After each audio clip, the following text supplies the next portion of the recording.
Assalamualaikum warahmatullahi wabarakatuh. Selamat pagi Sobat Jiwa dan selamat pagi semuanya. Seperti biasa kita akan berbincang-bincang masalah tentang masalah jiwa, yaitu bersama Bapak Dokter kita, Bapak Dokter Muhammad John Abrahim SPKJ, dan bersama Ibu Desi Afnita. Kepada Bapak Dokter kita persilakan dengan segala hormat. Assalamualaikum warahmatullahi wabarakatuh. Bismillahirrahmanirrahim. Pada hari ini, pada hari Kamis, seperti biasa kita berusaha untuk mengadakan siaran, dan mudah-mudahan siaran ini bisa bermanfaat bagi kita semua, dan mudah-mudahan tidak pada ngantuk pada pagi hari ini karena suasananya cukup enak, udaranya ya.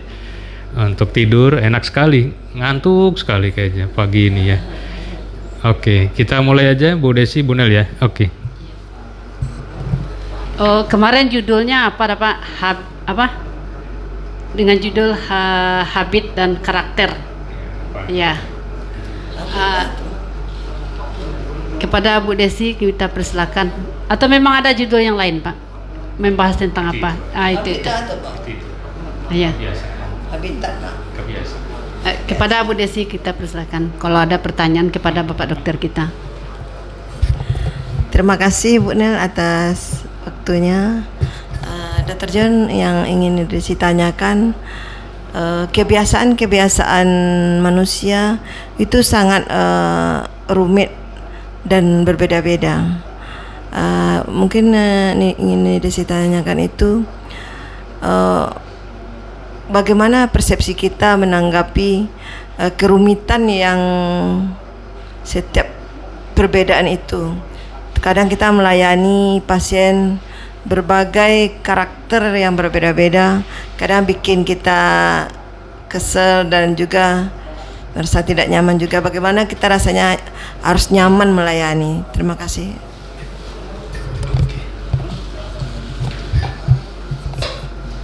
Iya, tadi pertanyaannya agak overlapping ya, agak double ya. Bedanya habit sama karakter kan beda itu. Jadi berarti karakter yang berbeda ya. Jadi kalau karakter berbeda itu adalah keunikan setiap manusia. Jadi kalau manusia itu sama semua, itu mungkin bukan manusia. Makanya manusia itu diciptakan dengan uniqueness, dengan keistimewaannya. Jadi karakter itu adalah suatu pewejawantahan daripada pola pikir, perasaan, emosi, dan juga tindak tanduknya yang sangat unik dan konsisten. Itulah disebut karakter. Jadi karakter itu ya setiap orang pola pikirnya beda-beda, kemudian segala macamnya. Kalau di dalam secara universal, karakter itu beda lagi. Bisa jadi dari wataknya, interaksi sosialnya. Jadi kalau interaksi sosial misalnya nih orangnya introvert apa ekstrovert, nah itu lebih luas lagi. Tetapi kalau pada secara keseluruhan yang paling sederhana universalnya yaitu pada pola pikir, perasaan, emosi, dan juga tindak tanduknya yang diejawantahkan dan juga konsisten dan khas atau unik. Nah jadi kalau unik berarti kan tiap orang punya ciri khas masing-masing ya. Jadi dengan ciri khas masing-masing, dan itu membuat lebih berwarna. Misalnya kalau kita semuanya pakai baju merah semua, wah itu kan monoton. Nah berarti ada yang pakai baju biru, ada yang pakai baju yang lainnya, dan segala macam. Dan yang kemudian kita melihat bahwa karakter itu adalah bagian dari seseorang yang tumbuh daripada usia-usia dini, dari faktor lingkungan dan juga pengamatan dia secara indrawi. Nah jadi kita melihat itu adalah keberkahan, bahwa dengan banyak karakter itu adalah berkah. Kalau sama semua itu membosankan. Nah jadi nanti kita bahas bagaimana maintenance karakter, mencegah dari efek negatifnya karakter dan segala macam, atau apa yang terjadi di otak ketika terbentuknya karakter ataupun habit atau kebiasaan. Nah itu mungkin kita bahas lebih lanjut ya. Oke ya Bu Nel, Bu Desi ya. Terima kasih. Iya. Terima kasih Pak Dokter pertanyaannya untuk Desi. kita sekarang masuk ke pertanyaan kedua. Nal juga mau menanyakan Pak Dokter. Kalau habit itu kan kebiasaan yang ada yang berulang-ulang. Datu, apa perbedaannya dari ilmu kejiwaan, habit dan obsesif kompulsif, Pak Dokter? Ya, coba Bapak jelaskan. Wah, saya juga bingung juga nih jawabnya ya. Obsesif kompulsif sama habit ya. Jadi ini dua ciri yang berbeda. Kalau habit itu suatu kebiasaan ya. Jadi kalau habit itu suatu yang dilakukan berulang-ulang, konsisten dan dilakukan secara otomatis tanpa banyak pemikiran yang lebih dalam. Nah, kalau obsesif kompulsif itu gangguan jiwa. Jadi gangguan obsesi kompulsif. Nah, kemarin kan udah pernah kita bahas yang dulu ya, obsesif kompulsif. Jadi sama gitu apanya? iya, jadi akarnya mungkin dari otomatis. Jadi berpikirnya otomatis aja. Jadi kayak kompulsif itu kan impulsi yang dia tidak bisa tahan secara pikirannya sehingga melahirkan tindakan. Nah, kalau yang kebiasaan itu kan memang kebiasaan yang dilakukan secara otomatis. Tetapi saya belum dapat literaturnya apakah ini ada akar yang sama ya. Jadi kita evaluasi dulu. Kemudian juga kita melihat bahwa obsesif kompulsif ini diperbaiki aja Bu Nelia. Enggak Pak, oke. Nanti teleponnya di silent aja. Iya, jadi kalau saya melihat, ya saya belum menemukan jurnalnya, cuman yang jelas itu beda jenis. Yang satu gangguan, yang satu lagi ini kebiasaan. Kalau kebiasaan itu kan memang kebiasaan kita, misalnya kalau ada telepon hidup langsung bangun gitu, itu kebiasaan kan. Nah, obsesi kompulsif itu gangguan.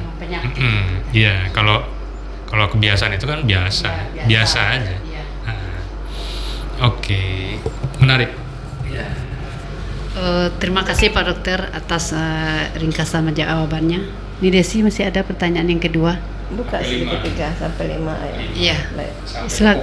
Silakan ini Desi, mau dan ditanyakan. Baiklah, mungkin sesi ketiga kali ya. Kebiasaan kita sehari-hari, Dr. John. Berbagai macam kebiasaan. Ada yang suka marah, suka senyum, suka biasa-biasa saja. Dalam pelayanan kita menemukan itu. Mungkin ada yang suka mau cepat-cepat gitu. Apakah itu termasuk Habib, Dr. John? Terima kasih. Ya, jadi habit. Jadi misalnya kita bikin runutannya dulu ya. Jadi sesuatu yang sering kita lakukan akan menjadi habit. Habit akan sering diulang-ulang akan menjadi behavior atau suatu budaya. Kemudian dari budaya itu akan membentuk, bisa jadi menjadi karakter. Jadi memang dia berurut juga untuk itunya. Nah, sekarang berarti yang di bawahnya habit itu apa? Yaitu habit itu adalah bagaimana seseorang menangkap informasi yang dia dapat, baik secara eksternal dari lingkungan, dari keluarga, dari dirinya sendiri, nonton TV, nonton YouTube, segala macam masuk ke otaknya. Nah, ketika masuk di otaknya diolah ini data perlu disimpan, perlu dibuang, atau perlu lebih dikembangkan atau di booster. Nah, sekarang manusia ketika indranya menangkap data-data yang dari lingkungan, dari orang tua, tetangga, dari saudara, dari TV, dari YouTube, segala macam itu akan diolah di beberapa bagian di otak kita. Satu, yaitu daerah prefrontal cortex. Prefrontal cortex itu apa? Yaitu untuk eksekusi. Jadi eksekusi, kalau dilakukan data ini kemudian saya lakukan secara otomatis ataupun harus saya koreksi. Kemudian yang kedua yaitu daerah striatum. Daerah striatum di otak kita itu bisa menimbulkan kita habitnya lebih kuat lagi. Misal, striatum itu ada beberapa zona area, yaitu nucleus accumbens, itu juga berperan. Jadi ketika seseorang, kalau saya melakukan ini kok saya diberikan penghargaan sama orang ya, oh kayaknya enak juga, nah itu nucleus accumbens. Jadi habitnya itu jadi dia ketagihan, pengen lagi dia melakukan itu. Kemudian ada juga di daerah Cingulus anterior ya. Cingulus anterior itu yaitu daerah yang feedback atau umpan balik. Jadi misalnya kalau dia melakukan itu, kemudian hubungannya dengan masa depannya itu kayaknya korelasinya bagus. Nah itu akan dia lakukan demi tujuannya, purpose-nya. Atau juga di daerah hipokampus. Hipokampus itu pikiran bawah memori, zona memori jangka panjang. Nah, ketika ada zona memori jangka panjang, maka apa yang dilakukan? Yang dilakukan adalah zona memori jangka panjang itu akan menghubungkan data, disimpan dulu. Misalnya kita pernah melakukan peristiwa apa, kebiasaan apa, kemudian ada lagi peristiwa apa, kebiasaan baru yang mirip-mirip. Nah, nanti dia akan menghubungkan dengan konteks yang terbaru daripada tindakannya. Itu zona pada hipokampus. Jadi kita, oh ya kemarin saya melakukan itu, tapi mirip-mirip gitu kan. Dapat penghargaan juga, ini juga dilakukan. Nah, kemudian daerah amigdala, itu yang paling penting amigdala. Amigdala walaupun sebesar kacang polong, dia memberikan efek apa? Amigdala itu selain sebagai reservoir, dia juga sebagai penghubung kita dengan emosi. Jadi kalau kita melakukan sesuatu itu dengan senang, dengan hati gembira, dengan hati yang ceria, itu habitnya jadi pengen terus. Kan beda-beda orang ya, ada habitnya kok ibu ini sukanya nyapu terus, kok yang ini sukanya tidur aja, yang ini kok, itu tergantung daripada hubungan di otaknya. Di otaknya itu apa? Jadi kalau kita melakukan sesuatu dengan emosi itu kan bisa sedih, bisa senang, bisa segala macam, itu akan menjadi habit. Nah itulah makanya disebut juga daerah amigdala. Jadi dari beberapa zona di kepala ini itu mempengaruhi habit kita. Tidak segampang, oh saya habitnya ini karena gini, tidak segampang itu diolah di kepala kita. Nah jadi kalau habit itulah yang mesti kita olah terus dan kita kembangkan. Jadi prinsipnya lakukan segala sesuatu dengan menyenangkan. Jadi kalau sesuatu yang tidak menyenangkan, saya jamin besok tidak akan jadi habit. Kenapa? Karena di memori kita, ini tidak menyenangkan, buat apa diulang-ulang, kan gitu. Nah jadi terusnya juga kalau di prefrontal cortex dianalisa, lah ini kan merugikan saya, buat apa saya kerjakan lagi? Itu nggak bakal jadi habit itu. Tapi kalau dia, saya habis itu dipuji orang, habis itu kok saya jadi lebih maju, itu bisa jadi habit karena memorinya tersimpan juga di hipokampus kan. Jadi habit itu sangat kompleks, tersimpan di kepala kita. Maka untuk melakukan habit yang baik nanti kita bahas di pembahasan ini, boleh, silakan. Terima kasih Pak Dokter jawaban untuk Nidesi. Mengenai pertanyaan selanjutnya, saya juga mau menanyakan Pak Dokter tentang karakter seseorang ya Pak Dokter. Orang itu kan tadi Pak Dokter bilang karakter orang itu bermacam-macam. Ada yang pemarah, ada yang baik, pokoknya karakter yang jelek itu apa Dokter? Menurut ilmu kejiwaan, seberapa lama atau apa aja yang akan diberikan supaya dia berubah menjadi lebih baik? Terima kasih. Kalau di ilmu jiwa, karakter atau kepribadian itu berhenti sampai usia 17 tahun atau ya dewasa. Itu berhenti dia. Berhenti. Jadi untuk kita intervensi itu agak sulit. Karena itu data sudah tersimpan dengan baik, dan tetapi kita melihat bahwa ada karakter yang bisa dimodifikasi atau bisa dirubah dengan berbagai rangsangan. Kan tadi disebut karakter itu adalah penginjauan tahan, pola pikir, rasa, dan juga tindak tanduk aktivitas. Nah kalau misalnya kalau karakter sudah terbentuk itu memang lebih sulit. Nah sekarang kita hanya memolesnya aja. Jadi misalnya kalau Nabi Muhammad punya sahabat Abu Bakar, punya sahabat siapa lagi, Umar bin Khattab, siapa lagi, Ali bin Abi Thalib. Ini kan karakter beda.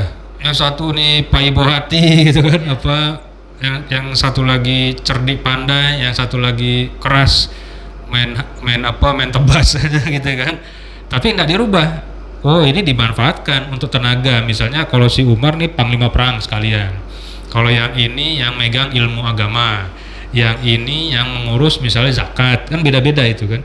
Jadi Nabi Muhammad itu tidak berusaha merubah Umar menjadi Abu Bakar atau merubah Abu Bakar menjadi Ali bin Abi Thalib, enggak, karena karakternya udah ada dan itu adalah nilai masing-masing orang. Jadi misalnya Umar tadi tukang bunuh orang gitu kan, dipakai untuk berperang, kan positif tuh kan, perang apa untuk orang Islam kan gitu. Yang siapa yang punya ini dirubah aja, cuma rubah bentuk tapi energinya ya itu juga seperti itu. Jadi kalau karakter sudah saya katakan bahwa adalah pengejawantahan secara konsisten daripada pola pikirnya, rasanya dan juga tindak tanduknya. Nah, jadi sampai usia 17-19 itu udah berhenti. Sulit untuk dimodifikasi, tapi arah energi itu hanya dirubah casingnya aja. Energinya tetap itu, energi intinya. Jadi dengan ada karakter seperti itu, ya itulah yang bikin kita berwarna, saling mengisi. Kalau karakternya semuanya Umar, semua ngeri juga ya. Semuanya Abu Bakar. Iya, jadi kita harus melihat bahwa karakter itu ada yang memang bisa dirubah, ada yang tidak bisa dirubah, ada yang dimodifikasi atau juga casingnya diganti aja, energinya tetap itu. Mungkin seperti itu. Terima kasih Pak Dokter. Pertanyaan tambahan Bu Desi, silakan. Baiklah, mungkin yang terakhir ya Dokter. Habib merupakan suatu energi yang positif. Mungkin di sini Dokter Jan, apakah Habib itu bisa menjadi suatu penyakit Dokter Jan kalau dia tidak kita salurkan? Sebuah pemimpin kan bisa membaca itu Dokter Jan, baik suatu pemerintahan atau di kampung misalnya Dokter Jan, bisa memilah-milah Habib yang ada di diri kita tidak tersalurkan, walaupun itu energinya positif. Karena tidak tersalurkan, apakah bisa melenceng gitu? Terima kasih. Ya, terima kasih Bu Desi ya. Jadi habit itu sifatnya netral. Sifatnya netral, tapi kecenderungannya kita lihat kemana. Kecenderungannya merusak, kecenderungannya memelihara, kecenderungannya membooster atau menaikkan, itu lihat kecenderungannya. Atau kita juga melihat habit yang memang benar-benar udah rusak kan, habitnya main judi ya kan, main judi online jadi habit-habit yang itu ya udah jelas itu kan itu. Jadi tetapi ada beberapa habit yang kecenderungannya kita lihat ini kayaknya kalau diteruskan nih merusak nih kayaknya, kalau diteruskan nih baik sekali nih, kalau diteruskan nih ini. Jadi kita melihat bahwa semuanya punya potensi. Jadi energi itu ada energi potensial. Ketika energi potensial itu adalah energi yang tersimpan. Jadi kalau di atas gunung itu ada batu yang mau turun ke bawah, ketika masih di atas itu disebut juga energi potensial. Jadi saya lupa itu MGH ya rumusnya ya, MGH. Tetapi ketika dia mulai turun ke bawah nanti jadi energi energi panas, energi mekanik dan segala macam berubah bentuk. Nanti kita lihat kecenderungannya nih energi kemana nih, ke kanan atau ke kiri. Nah sekarang kita melihat bahwa kebiasaan itu sangat berpengaruh, apalagi zaman sekarang ya. Orang asik nonton TV aja gitu kan, kemudian kita juga dicekoki ilmu yang macam-macam yang tidak jelas gitu kan, itu merubah tuh habit kita, sudut pandang kita segala macam. Kemudian orang wah nggak punya uang tapi dihibur-hibur, ya tenang saja harapan akan ada segala macam. Itu kadang-kadang kita harus berpikir bahwa dunia ini tidak boleh dikendalikan oleh unsur luar, kita yang harus mengendalikan, yaitu dari pikiran kita. Jangan sampai pikiran kita ini dicekoki dari YouTube, dari TikTok, dari segala macam, itu merubah otak kita. Yang tadinya kita lurus, tiba-tiba kok belok ke kanan, belok ke kiri, nggak jelas segala macam. Kita mesti waspadai. Jadi habit itu masih bisa berubah-ubah bentuk, tapi karakter itu sulit. Nah sekarang kita kembangkan bagaimana habit yang baik-baik, yang menyenangkan, sehingga kita bisa lebih bisa maju lagi, seperti itu. Mungkin seperti itu Bu Nel, Bu Desi ya. Terima kasih Pak Dokter atas semua pertanyaan yang diberikan dan dijabarkan dengan baik. Kita sudahi sampai di sini Sobat Jiwa tentang habit dan karakter episode pertama ya Pak. Nanti ada episode kedua lagi. Sekian, terima kasih. Kami sudahi dengan Assalamualaikum warahmatullahi wabarakatuh. Assalamualaikum warahmatullahi